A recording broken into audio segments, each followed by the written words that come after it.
Hello traders, welcome to my YouTube channel Trade with Aditya. I hope you all are doing great. अभी आपके सामने Nifty 50 का daily time frame का एक line chart खुला हुआ है। यूजुअली हम लोग कैंडलस्टिक चार्ट पर डिस्कस करते हैं, आज भी हम लोग कैंडलस्टिक चार्ट पर वापस लौटेंगे, बट ये मैंने ओपन करके रखा है। देखो, कई लोगों को ये इशू होता है, खासकर बिगिनर्स को स्विंग्स नहीं पकड़ पाते। इवन कई लोग जो बहुत टाइम से मार्केट में है, उनको भी अगर आप पूछोगे स्विंग्स देखने के लिए तो ये स्विंग्स तो पकड़ लेंगे बहुत ईजिली। ये स्विंग्स, ये मेजर स्विंग्स, ये सब स्विंग्स तो दिख जाएगा।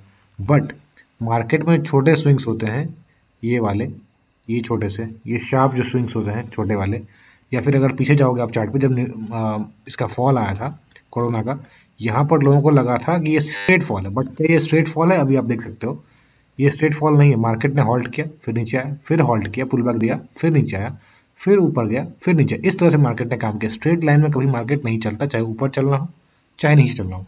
ठीक है, ये समझ गए आप। अब यहाँ पर देखो, मैंने ये क्यों लाइन चार्ट ओपन किया है। एक बहुत ही सिंपल थ्योरी है प्राइस एक्शन की, मैं बताता हूँ आपको सिंपल एग्जांपल से।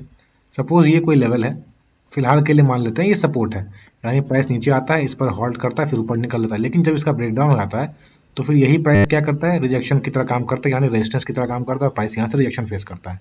ठीक है, सब लोग जानते हो इसको। सिमिलरली प्राइस कभी यहाँ पर रेजिस्टेंस लेता है और उसके बाद कुछ टाइम बिताने के बाद इसको अगर तोड़ देता है तो वापस जब आता है तो इसको सपोर्ट की तरह काम करता है, इसको ही रिटेस्ट करते हैं। ठीक है, बाइंग और सेलिंग दोनों का एग्जांपल मैंने बता दिया। अब यानी जब सपोर्ट टूटता है तो रेजिस्टेंस बन जाता है, और जब रेजिस्टेंस टूट जाता है तो सपोर्ट बन जाता है, सिंपल। अब ये चीज़ ही हम लोग देखेंगे किस तरह से ये एप्लीकेबल है अभी के चार्ट में।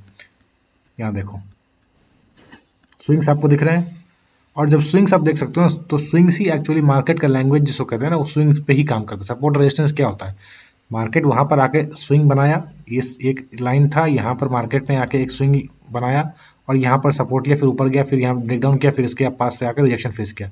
यही चीज़ है, यही मार्केट करता है। तो अगर आप सपोर्ट एंड रेजिस्टेंस, यानी आप अगर स्विंग्स को पकड़ सकते हो, स्विंग के टॉप और बॉटम को पकड़ सकते हो, यानी आपको सपोर्ट एंड रेजिस्टेंस बनाने भी काफ़ी आसानी से आ सकता है।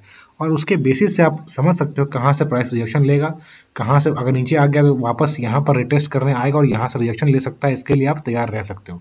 ठीक है, अभी आप देखो यहाँ पर क्या हुआ है, जल्दी से मैं बता देता हूँ, उसके बाद हम लोग चलेंगे कैंडलस्टिक चार्ट पे, वहाँ डिस्कस करेंगे कल के लिए।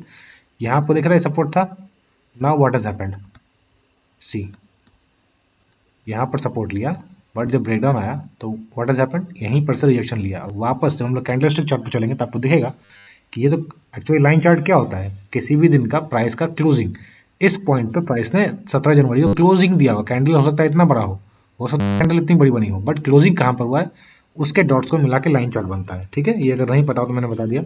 यहाँ पर कैंडलस्टिक चार्ट में आप देखोगे कि इसी जगह से ऑलमोस्ट यहाँ से रिजेक्शन फेस किया है।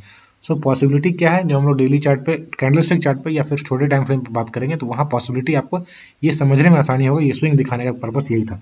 ठीक है, अभी आप देखो ये स्विंग रहने देते हैं हम लोग। और एक चीज़ और, ये भी हमारी डिस्कशन हुई थी कि ये जोन जो है, यहाँ पर प्राइस ने बहुत टाइम बिताया, so it can act as major support area, major demand zone. आप देख सकते हो प्राइस ने उसी जगह से वापस डिमांड जोन क्रिएट किया और रिवर्सल दिखा, बहुत शार्प रिवर्सल आया था। चलो अब चलते हैं हम लोग कैंडलस्टिक चार्ट पे। ये समझ गए अगर आप, तो काफ़ी कुछ आप प्राइस एक्शन में किसी भी टाइम फ्रेम में, डेली टाइम फ्रेम हो, इंट्राडे हो, वीकली हो, मंथली हो, किसी भी टाइम फ्रेम में आप ये काम अगर कर सकते हो, समझ सकते हो, स्विंग्स देख सकते हो, तो बहुत कुछ आप प्राइस एक्शन में समझ जाते हो बहुत आसानी से। ठीक है, अब ये जोन जो मैंने बनाया था इसको हम थोड़ा सा बेटर बना देते हैं। 1 सेकेंड, हाँ देखो, support, support, again support, but when it's broken down this level तो क्या हुआ, उसके बाद रिजेक्शन, और रिजेक्शन के बाद नीचे आया प्राइस, वापस से इसी जगह से रिजेक्शन आया। तो अगर आपको ये पता होता कि ये जोन कहाँ पर है, क्या किस तरह से रिएक्ट कर सकता है प्राइस यहाँ पर, तो आप ऑटोमेटिकली यहाँ पर ऑब्वियसली आप बाइंग नहीं करते। मैंने इंट्राडे चार्ट पे जब मार्केट ओपन हुआ था, उस वक्त मैंने टेलीग्राम चैनल पे लिखा भी था कि मार्केट एग्जैक्टली रेजिस्टेंस पे ओपन हो रहा है, तो लॉन्ग होने से पहले कॉशियस रहने के लिए। इसका रीज़न क्या था, क्योंकि मुझे दिख रहा था कि यहाँ पर support support support, so it should act as resistance. जब पहली बार आता है, दूसरी बार आता है तब, हाँ उसके बाद जब 2 3 4 बार जब टेस्ट हुआ था उसके बाद वो वीक हो जाता है, तो फिर चांसेस है कि उसके ब्रेकआउट के ब्रेकडाउन के भी। तो ये बात भी आपको ध्यान रखना है। अभी हम लोग डेली चार्ट में मैंने दिखा दिया आपको। 1 सेकेंड, इसको हम लोग हटा देते हैं और यहाँ पर समझते हैं अब इसके लिए निफ्टी के लिए मूवमेंट कौन सा एरिया है। पॉसिबल एरियाज ये हैं, ये जो आपको दिख रहा है ऑलमोस्ट 800 पॉइंट का एरिया। आप कहोगे ये तो बहुत बड़ा एरिया, इसमें ट्रेड कैसे करेंगे, ट्रेड के लिए हम लोग बात करेंगे 50 मिनट्स पे। बट यहाँ पर देखो ये एक बड़ा एरिया है, जब तक इसके ऊपर नहीं टूटता है, यानी 16,800 16,800 तब तक आपको ऊपर के मूवमेंट्स तो सोचना नहीं है। चांसेस ये है कि इसके नीचे भी आ सकता है कल के दिनों में, कल या परसों या जो भी हो, या फिर यहाँ पर कुछ टाइम अगर बिताता है यहाँ पर तो पॉसिबिलिटी है कि फिर ऊपर निकल सकता है, ये भी चांसेस हैं। ठीक है ना, तो हम लोग डिस्कस करेंगे उसको, आप चिंता मत करो। यहाँ पर सिर्फ मैं दिखाना चाह रहा हूँ क्या कैसा रिजेक्शन फेस किया है इसने। ठीक है, ये एरिया आपको मेजर एरिया रहेगा अभी आने वाले दिनों में अगर गिरावट बनी रहती है तो। ठीक है, चलो अब चलते हैं हम लोग इंट्राडे चार्ट पे। अभी अब देखो, ये मैंने एक रिजेक्शन ट्रेंड लाइन बनाया है जहाँ पर बार बार रेजिस्टेंस ले रहा है प्राइस, यहाँ पर रिजेक्शन, अगेन यहाँ पर रिजेक्शन, फिर यहाँ पर back to back rejection, again इस जगह पे रिजेक्शन, और यहाँ पर पॉसिबिलिटी भी थी, मैंने बताया क्योंकि ये पहले सपोर्ट था तो अब रेजिस्टेंस है। ठीक है, अब कल के लिए क्या एक्सपेक्टेशन है उसको हम लोग समझते हैं। यहाँ पर अगर आप 15 मिनट टाइम फ्रेम को देखोगे तो यहाँ पर आपको बनता हुआ दिखेगा एक काइंड ऑफ नैरो रेंज या फिर ट्रायंगल आप कह सकते हो। यहाँ पर इस तरह का फॉर्मेशन हो रहा है और ऊपर का रेजिस्टेंस आपको दिख ही रहा है, अप्रॉक्सीमेटली ये रेजिस्टेंस है।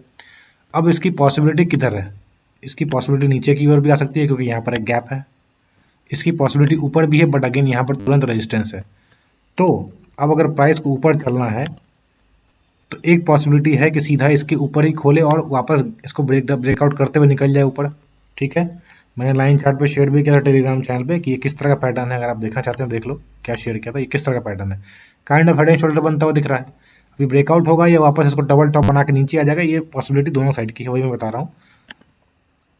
अभी देखो, अगर ये नीचे टूटता है तो कहाँ तक टूट सकता है, ये एक गैप है, इसको हम लोग अगेन वही सपोर्ट एंड रेजिस्टेंस वाले थ्योरी जैसे मैंने लाइन चार्ट पे समझाया आपको, सिमिलर बेसिस पे इसको यहाँ पर हम लोग ड्रॉ कर लेंगे। ये हमारा एक सपोर्ट रहेगा अगर टूटता है तो। ठीक है, अगर ये यहाँ से टूटता है दिस कैन बी और इमीडिएट सपोर्ट, बट प्राइस यहाँ पर रुक जाएगा, कोई पॉसिबिलिटी नहीं है ऐसा कुछ कि रुक ही जाए। तो हम लोग फिबोनाची का यूज़ करते हैं। फिबोनाची का अगर यूज़ करते हैं तो हम लोग देखते हैं कि अगर बॉटम से टॉप की ओर लगाएं तो पॉसिबिलिटी कहाँ कहाँ है हॉल्ट करने की प्राइस की। एक तो हमने बता दिया ये जोन, उसके बाद यानी ये जोन अप्रोक्सीमेटली 382 लेवल के आसपास आ रहा है, ध्यान दो यहाँ पर। उसके बाद एक जोन आता है हमारा 0.5 और एक जोन आता है 0.618 लेवल, ये दो पॉसिबिलिटीज़ हैं अगर इसको ऊपर निकलना है, ट्रेंड को कंटिन्यू रखना है तो। दैट मीन्स हम लोग इसको हटाते हैं और यहाँ पर हमारा एक जोन आता है ये समवेयर अराउंड दिस, ये जोन हमारा सपोर्ट की तरह काम कर सकता है। ठीक है, 1 सेकंड मैं इसको थोड़ा ठीक से कर देता हूँ। मैंने ये क्यों बनाया है ये भी आपको समझाऊंगा अभी। ठीक है, ये रहा, फिबोनाची को हटा देते हैं और मैं समझाता हूँ कि ये जोन कहाँ से आया। अगेन चलते हैं लाइन चार्ट पे, जिनको स्विंग्स नहीं दिख रहा है, यहाँ देखो प्राइस ने क्या किया, यहाँ पर यहाँ होल्ड किया था, so this becomes a swing, तो यहाँ पर प्राइस सपोर्ट लेने आ सकता है। और ये कहाँ पर आता है, 0.5 और 6.8 लेवल के बीच में आता है। तो प्राइस या तो यहाँ पर आए और उसके बाद ऊपर चले, बेस्ट सिनारियो अगर ऊपर चलना है तो स्ट्रांग भी होगा। 382 लेवल के पास अगर रिवर्सल दिखाता है दैट मीन्स ट्रेंड जो है बहुत स्ट्रांग है और अच्छा मूव दे सकता है। अगर 6 लेवल पे आता है दैट मीन्स हेल्दी रिट्रेसमेंट अगर करता है that is also good for price, ताकि वो ऊपर चलने के लिए ज़्यादा लंबा चल सकता है। ज़्यादा लंबा अगर रेस्ट करता है प्राइस तो ज़्यादा लंबा दौड़ भी लगा सकता है। ठीक है ना, ये सिंपल लॉजिक है। तो ये पॉसिबिलिटीज़ हैं ऊपर और नीचे चलने के लिए। मेरे हिसाब से बेस्ट सिनारियो अगर ये गैप अप कर देता है तो वेट कर लेना, हो सकता है यहाँ से रिजेक्शन फेस करे और वापस इस जोन के आसपास आए 16,600 के आसपास।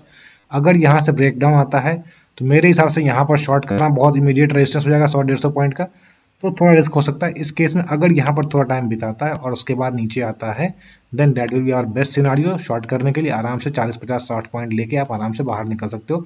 मार्केट ये ट्रेंड जो है, ये मोमेंटम बहुत स्ट्रांग है, पॉसिबल है कि वापस इसको रिज्यूम कर ले, इसलिए बहुत बड़े टारगेट्स के लिए डाउन साइड में वेट मत करना। ठीक है, ऊपर के लिए मैंने बता दिया, ऊपर से अगर रिजेक्शन फेस करता है तो यहाँ शॉर्ट कर सकते हो स्मॉल टारगेट के लिए। लेकिन अगर यहाँ पर होल्ड करता है मार्केट, इन दैट केस ऊपर टूट सकता है, उस केस में आपके टारगेट्स कौन कौन से रहेंगे, एक आपका टारगेट रहेगा 17,200 के आसपास, 17,100 के आसपास, बट इमीडिएट टारगेट 17,000 होगा, ये बात आप ध्यान रखना। ठीक है, चलो ये तो रही निफ्टी की बात। अब जल्दी से हम लोग बैंक निफ्टी की बात भी कर लेते हैं। आई होप मैंने जो ये समझाया है आपको लाइन चार्ट पे, कैंडलस्टिक चार्ट पे, आपको ये समझ में आया होगा और इसको आप मल्टीपल टाइम फ्रेम्स में जब एनालिसिस करते हो चार्ट्स की वहाँ पर इसको आप यूज़ करोगे। देखो बताने के लिए कुछ ऐसा कुछ खास नहीं था, मैंने बताया आपको जैसे अगर टूटता है तो नीचे पॉसिबिलिटीज़ हैं, अगर ऊपर निकलता है तो यहाँ हॉल्ट करता है तो ऊपर निकल सकता है। बट चार्ट को कैसे एनालाइज कर सकते हैं, कैसे स्विंग्स पकड़ सकते हैं, प्राइस का लैंग्वेज कैसे समझ सकते हैं, ये सब चीज़ें देखने के लिए बताना जरूरी था। ठीक है, अगर आपको ये जो मैंने समझाया अगर पसंद आया तो प्लीज़ लाइक करना इस वीडियो को और अपने दोस्तों का भी शेयर करना ताकि उनको भी कुछ बेनिफिट मिल सके। चलो बैंक निफ्टी का देख लेते हैं हम लोग। ये देखो आपके सामने बैंक निफ्टी का 15 मिनट्स का टाइम फ्रेम का चार्ट है। यहाँ पर डिटेल समझाने की जरूरत नहीं, जो मैंने बैंक निफ्टी में समझाया है आप इसको यहाँ पर भी इम्प्लीमेंट करना। बस एक चीज़ मैं दिखाना चाह रहा हूँ, ये बड़ा स्विंग है एक, यहाँ से पॉसिबिलिटी क्या क्या है कि कहाँ तक रिट्रेस करे और उसके बाद वापस फॉल करे। अगर इसको हम डाउन ट्रेंड मानते हैं तो वापस कहाँ तक रिट्रेस करेगा और कहाँ से नीचे आ सकता है, पॉसिबिलिटी क्या है। पॉसिबिलिटी ये है 0.5 level can be important rejection zone and this level 618 level, that means ये 36,000 से लेके अप्रॉक्सीमेटली 35,700 या 35,800 से लेके 36,700 के आसपास तक यहाँ पर से रिजेक्शन आ सकता है इस जोन के आसपास से। ठीक है ना, यानी 37,000 रफली मान लो और 36,000 इस जोन से रिजेक्शन पॉसिबल है अगर इसको नीचे वापस और लाना है तो। ठीक है, ये आप देख लिया आपने। अब हम लोग चलते हैं कल के लिए क्या एक्सपेक्टेशन हम लोग रख सकते हैं वो डिस्कस कर लेते हैं। अब यहाँ पर देखो अगेन वैसा ही नैरो रेंज बनता जा रहा है और ये जो स्ट्रक्चर अगर आप देखोगे ना, ये स्ट्रक्चर जो चला आ रहा है ये बहुत बड़े फॉल वाला स्ट्रक्चर नहीं है। हाँ, अगर कोई न्यूज़ आती है तो अलग बात है, बट बहुत बड़े फॉल वाला स्ट्रक्चर नहीं है। एक बार अगर गैप डाउन होता भी again it can pull back और ऊपर की ओर निकल सकता है। ये ओवरऑल स्ट्रक्चर की बात कर रहा हूँ मैं, मार्केट स्ट्रक्चर में ज़्यादा बिलीव करता हूँ। तो मार्केट स्ट्रक्चर यानी प्राइस एक्शन ही है। तो इसको अगर आप देखोगे, अगर आप पीछे की चार्ट में भी देखोगे, इस तरह का जब भी स्ट्रक्चर बनता है तो ये स्ट्रक्चर जनरली ऊपर की ओर तोड़ता है, ऊपर की ओर मूव करता है। अगर किसी कारण से ये टूटता भी है तो थोड़ा कॉशियस रहना, क्योंकि बहुत ज़्यादा नीचे जाने के बदले वापस ऊपर निकल सकता है। अब जैसे वहाँ पर मैंने फिबोनाची का यूज़ किया, वैसे ही यहाँ पर भी अगर फिबोनाची का यूज़ करोगे, निफ्टी में जैसे यूज़ किया, तो यहाँ पर आप देख सकते हो कहाँ तक फॉल आ सकता है। पॉसिबिलिटी है दिस लेवल यानी गैप फिल हो सकता है 33,800 के आसपास। अगर नीचे आता है तो यहाँ से पुल बैक ले सकता है, दैट इज़ गुड इनफ। अगर 38 यहाँ से 34,160 के आसपास से पुल बैक लेता है, दैट मीन्स ये जो मोमेंटम है ये बहुत स्ट्रांग है और यहाँ से वापस ऊपर निकल रहा है, तो अच्छा खासा ऊपर निकल सकता है। और अगर ये 618 लेवल 33,400 के आसपास आता है, विच मीन्स प्रीवियस डे का रेजिस्टेंस जो वहाँ तक आता है, that is also one of the possibility, और यहाँ तक आता है तो हेल्दी पुल बैक माना जाएगा। ठीक है ना, ये इसके लिए आप तैयार रहना। ऊपर के लिए क्या, ऊपर के लिए रेजिस्टेंस कौन सा रहेगा उसके लिए अगेन हम लोग लाइन चार्ट में दिखा देते हैं आपको, ताकि समझ में आपको आसानी से आए। देखो लाइन चार्ट्स के बेसिस पे ये एक रेजिस्टेंस था, अगेन ये रेजिस्टेंस है। सो दिस मीन्स कि यहाँ तक प्राइस इस तरह का स्ट्रक्चर बनाते हुए एक बार ऊपर निकल सकता है। अगर इसके ऊपर निकलता है तो again this can be another resistance which is around 36,400 के आसपास। ठीक है, पॉसिबिलिटी समझ गए आप कहाँ कहाँ जा सकता है। अब इतने बड़े टारगेट के लिए ऑब्वियसली आप वेट नहीं करोगे, 400, 500, 1000 पॉइंट का टारगेट नहीं रखना है आपको। एक बार यहाँ पर आके प्राइस होल्ड कर सकता है, इसके लिए तैयार रहना। और अगर वीकनेस बनी रहती है तो this move can act as double top और प्राइस नीचे आ सकता है, इसके लिए तैयार रहना। बट कंफर्मेशन कब होगा डबल टॉप का, जब ये बॉटम टूटेगा 34,200 का लेवल टूटेगा, देन ओनली डबल टॉप का फॉर्मेशन कंफर्म होगा। ठीक है, तो यहाँ से अगर टूटता है तो आप इस हाई के ऊपर 34,750, 1 सेकंड मैं ड्राइंग डिलीट कर देता हूँ और हम लोग चलते हैं कैंडलस्टिक चार्ट पे। मैं समझा देता हूँ वहाँ पर। देखो अगर प्राइस इसके ऊपर निकलता है 34,800 के आसपास या फिर 35,000 के आसपास, तब 34,800 से लेकर 35,000 के आसपास इस जोन को अगर तोड़ता है फ्लैट खुल के, तो यहाँ तक के लिए आप आराम से काम कर सकते हो। 200-300 पॉइंट का एरिया है, गुड एनफ एरिया है काम करने के लिए।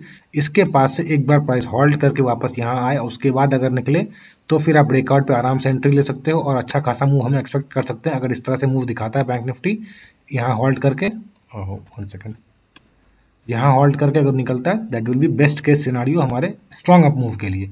लेकिन अगर पुल बैक दिखाता है तो हमने वो डिस्कस कर लिया कहाँ तक पुल बैक हो सकता है। ठीक है दोस्तों, so this was it. I hope आपको जो मैंने समझाया आपको पसंद आया होगा, समझ में आया होगा। इसको आप दूसरे चार्ट से अप्लाई करोगे। अगर आपको ये वीडियो पसंद आए तो प्लीज़ शेयर करें इस वीडियो को अपने दोस्तों के साथ भी। अगर उसको लाइक करें, ताकि यूट्यूब का जो एल्गोरिदम है वो इस तरह से ही काम करता है। अगर आप लाइक करते हो तो मैक्सिमम लोगों के साथ वो खुद भी शेयर करता है यूट्यूब भी। अगर आप मेरे चैनल पर नए हो तो please subscribe my channel, subscribe button के पास जो बेल आइकन है उसको हिट कर दीजिए ताकि कोई अपडेट आपसे मिस ना हो।